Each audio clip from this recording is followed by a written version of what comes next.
Welcome back, everybody. I'm doing another review today. Okay, so I'm going to get right to it. I made a poll over a week ago. I was asking any of my subscribers or viewers to vote on 1 out of 4 figures to review that I already had for a while. And I only actually got 2 votes, unfortunately, within a week. One was for Shao Kahn, Storm Collectibles, MK2. And the other one was for Baraka, MK2. So with that being said, I'm going to do Shao Kahn first since he was the first vote. And then I'm going to do Baraka right after I do this review. So we're going to get into it. This is the box he came in right here. I got the blood version, the bloody version, Shao Kahn. I think I got him a couple years ago. I want to say 2021 or 2022. I believe it's 2021. But anyways, he was not cheap. These guys never are. You can get lucky and get one for a couple $100. I paid over $300 for this one because I'm a dumb, but I had to have this Shao Kahn. Okay, so there's the back if you want to check that out. The box, you know, the artwork for this one is really dope. I dig it. Shao Kahn, one of the, well, not one. I think he is the best villain in the whole series as far as the boss villains go. Shao Kahn, in my opinion, is the best, followed by probably Shang Tsung or Quan Chi or both, the Deadly Alliance, those guys. So, okay. There's the front again. All right. So you check that out. I'm going to move that. 17 years and plus. These aren't made for kids. Made for collectors mainly. All right, so I got him in here. He was actually out of here. I had him on display, but I put them back in here just for the review so you guys can see how it comes. I'm gonna dissect this real quick. Take the top off, and this is what you get inside. There's his hands. There's another swappable head, the figure, his warhammer, and more hands. So pretty cool. One of his hands popped off. I'll get that back on in a minute. Let's go ahead and take this off.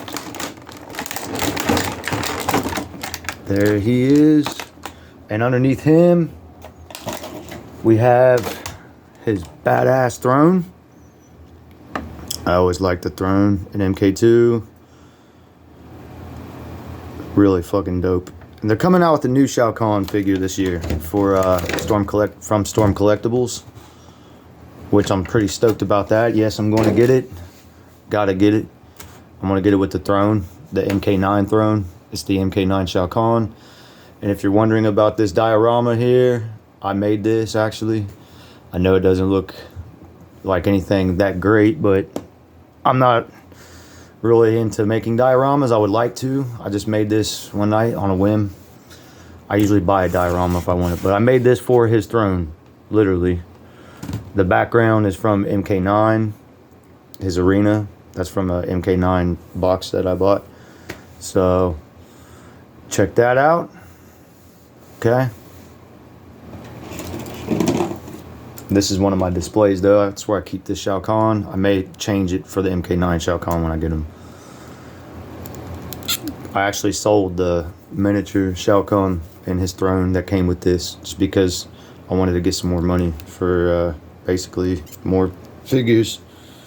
And I was running out of room. So let's dissect the figure here. Here's Shao Kahn. He's a big, bulky Shao Kahn. He's not exactly game accurate.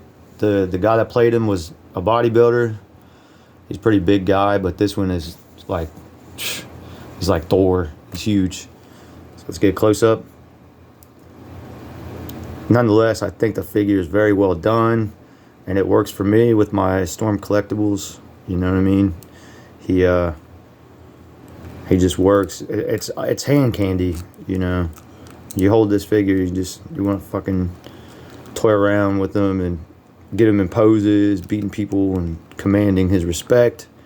He wants you to join the Outworld army. You. All right. He does squeak a lot. If you've seen any reviews of him, a lot of his joints.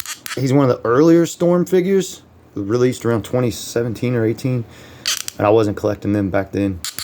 But yeah, he's a little squeaky, his joints, but he works as his hand falls out. I love my reviews because there's always bloopers in them. No matter what, it does stay well in if you just don't mess around with it too much, but I'm messing around with it, so I'm getting what I deserve, I guess. But these actually come off his little bracelets. You can pop those right off his hand if you don't like those, which why wouldn't you want them on there? It gives him that iconic MK2/MK3 look. So I'm going to show his back here.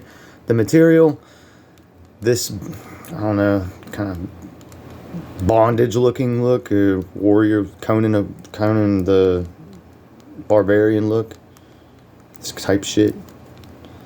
This is rubber, plastic, soft plastic. This right here, it's very flexible, rubbery. I like that. It's not hard plastic. You can move it around or take it off if you want. His feet move pretty well, but you gotta be careful with him because the guy I actually bought this off of, this foot was detached when I bought it, so I have sticky tack on it, or super glue, so it stays put, but you can still move it around just fine. That part moves. You can swivel his foot around, his leg, to pose it differently. Everything is pretty much detachable. This stuff, rubbery. His chest is hard plastic, or soft plastic, I mean, excuse me. His helmet, it's soft material. And his shoulder pads, I actually have sticky tack for his shoulder pads, because if any of you watched other reviews of Shao Kahn on some of the big channels, you'll see that these kind of just hang, move around easily, kind of hang. If you look real closely, you can see some blue that I used for the sticky tack, excuse me. So they stay on pretty well. They look straight, more accurate to the game. I'll try to stand him up here. He's not the easiest to stand, but he's easier than Goro. Goro is a hard ass to stand. Here's his Warhammer. Check that out. I'm gonna put it in one of his hands here, and we're gonna swap it out so you can see what he looks like with that. And then we'll get to the heads. Get this on here. Swap this out.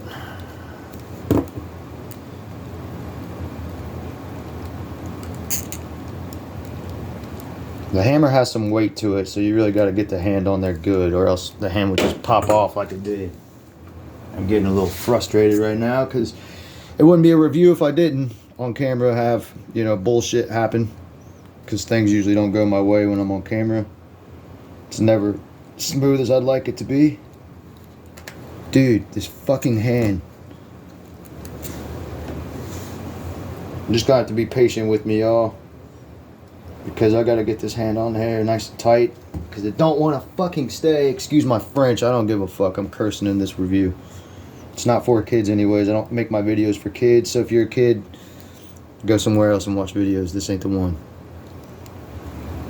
I'm 34 years old. I don't make videos for children. All right, there's his Warhammer in his hand there. It's not bad. It doesn't stay in as well as the the McFarlane Shao Kahn's hammer does, because that hand stays in better. These hands pop right out if you're not careful. So he can hold it very well though. You can pose him with it. You can have him holding it up or holding it down. You can use another hand and have him holding two hands with it like that. That would be the look I would probably go for, more so like that. So the Warhammer, you know, that's probably the best option they could have went with as far as accessories, instead of giving him like a green orb that he shoots out, or a spear. They could have gave him a spear as well. That would have been cool from MK2, where he chucks spears at you. So there's the hammer. You can see a little bit of blood on it. I believe that the non-bloody version comes with the bloody hammer too. But all right, we're going to get right into the head sculpts. Pop the head off. All right, it comes off pretty simply. Here's his head. We're going to take the helmet off. Now the helmet usually will pop off very easily on this figure when you're trying to pose him or messing around with him. So what I did was put a little bit of blue sticky tack in there. You can see it up there, and it doesn't affect his head. His head sculpt's still good. There's no stains on it. Looks like he's got a little piece of his nose that's silver. That's from it comes right off. That's from his freaking helmet. The paint they used in this, the silver actually comes off a bit on the figure, so be careful with that, but it comes right off. So there's his ugly mug with his red eyes and his weird looking kind of Super Mario movie Koopa vibes. Kind of looks like King Koopa on that movie, or Bowser, or whatever it was. But yeah, there's his mug. I actually like this. I like this look for Shao Kahn. It's from the comic books they made back in the 90s. And the helmet goes on very easily. So there's that one. I'm going to get the other head sculpt. I believe it's his mouth is open and he's yelling at you, or he's grinding his teeth at you. So I'm going to also set him down in his chair so you can see him in all of his glory. And his seat, he's got different hands. He's got the resting hands also. If you want to put those on his hands, he can rest them right on the skulls here. That's how a lot of people pose them I've seen. I've done it myself, but right now I'm going to keep these hands in because I don't have too much storage on my phone and I don't want to take too long to mess around with this. So he does fit very snugly, very easily into his chair. I would probably pose him without the hammer in his hand though. It'll be probably sitting to the side. So he poses pretty well there. We'll put Motaro in front of him. It's one of his goons, one of the sub-bosses. So there's Motaro guarding his master. But let's grab the other head and then we're going to get this review over with. Here's another head. Get it to focus. Stay still. Now this head, some people might like it better because he looks angrier. So yeah, you know, it's like he's in combat, he's mad at you. He's going to terrorize you. He was unstoppable in the games, especially if you fight him in the arcade. What a brute. Alright, what I'm going to do real quick before I end this review is show a size comparison from MK11 Shao Kahn, which was released by McFarlane's. And this figure for the price range is magnificent. I haven't done a review of him, but he is magnificent for the price. He come out costing $20, whereas this guy was like $100 when he came out. But a year after, he was over $200 easily, I would say. I paid $300 for this guy, so